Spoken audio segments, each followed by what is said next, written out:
Right, boys, say what you want about me, right? But something I'll always be is 100% honest with you boys. Something I've been struggling with over the last few days is the devil's lettuce. The devil's lettuce has got me good. Now, I'm not really much of a fan of weed in general. I'll do it very occasionally if I'm with a friend and they're really into it. And that's pretty much exactly what's really happened. Like, my friend is in Thailand right now, and sometimes he likes to smoke a bit of weed. And I think I've just went a bit off the rails with it. You know, I did it like 2 nights in a row, which is pretty trash behavior, to be honest with you. But of course, you know, whatever happens in life, learning lessons are presented to us. So I'd like to present to you boys a learning lesson that I got from this experience. 1, weed's bad.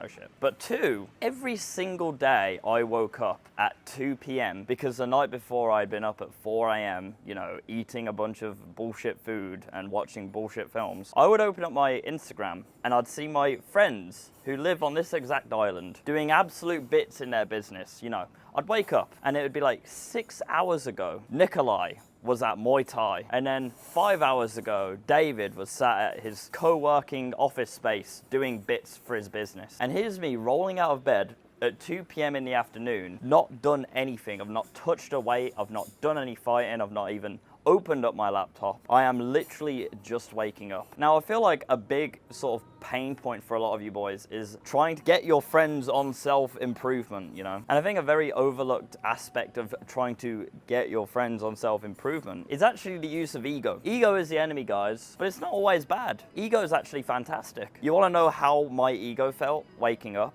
at 2 p.m. and seeing my friends absolutely brutally purpose mog me? I felt like a piece of shit. And since me and my friend has been, you know, smoking weed and being degenerates, we've had like, you know, iffy sleep patterns. And I just thought to myself, like, man, both of us are recognizing that our other friends are brutally mogging us, but no one's doing anything about it. We're doing the same shit. Why? I'll tell you why. It's because we're both compliant in our laziness. We're both compliant in being subpar. We're both in it together, so we feel fine. And I thought to myself, I self-analyzed, like, how do I break this pattern? This isn't a good pattern to be in. Me and my friend, generally speaking, we're both very good dudes, we're good men, and we do good work. We love our work. Why are we not doing this? Well, it's because we're both compliant in each other's laziness. How do we break that? Boys, you can be that guy. You can be the guy to break the trend inside of your friend group and think, you know what, guys?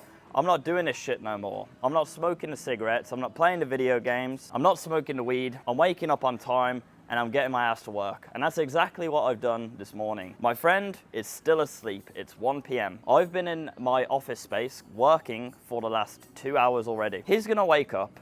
He's gonna see my Instagram story. He's gonna see himself getting brutally purpose mogged. And this time, he's not gonna have anyone who's compliant with his laziness. It's just gonna be him. And that's gonna bruise the fuck out of his ego. And that, boys, is how you break a negative cycle and start a much more positive one. Ego gets a lot of shit. Ego's bad, ego's the enemy. But ego is literally what makes men run into gunfire. You can't be the only man in that trench who's not going to get up over the trench and run into that gunfire. You would literally rather die than be a coward. But if you're behind that trench and you've got one dude who's just like being a coward, then you'll feel a lot better yourself about being a coward. This, boys, is why it's so fucking important to eradicate weakness from your tribe. If you have one person dragging the group down, suddenly it's much easier for other people to become lazy, including yourself. And I'm not saying that sometimes, once again, good men can't, you know, fall to their vices. Lord knows I fall to my vices sometimes. But it's very important to be self-aware and to eradicate, much like how I've done this morning. If you want to watch my full guide from going from a skinny nerd gamer with no bitches to a dependable man of value, watch my full guide. I put a lot of time and effort into it. Take care, boys.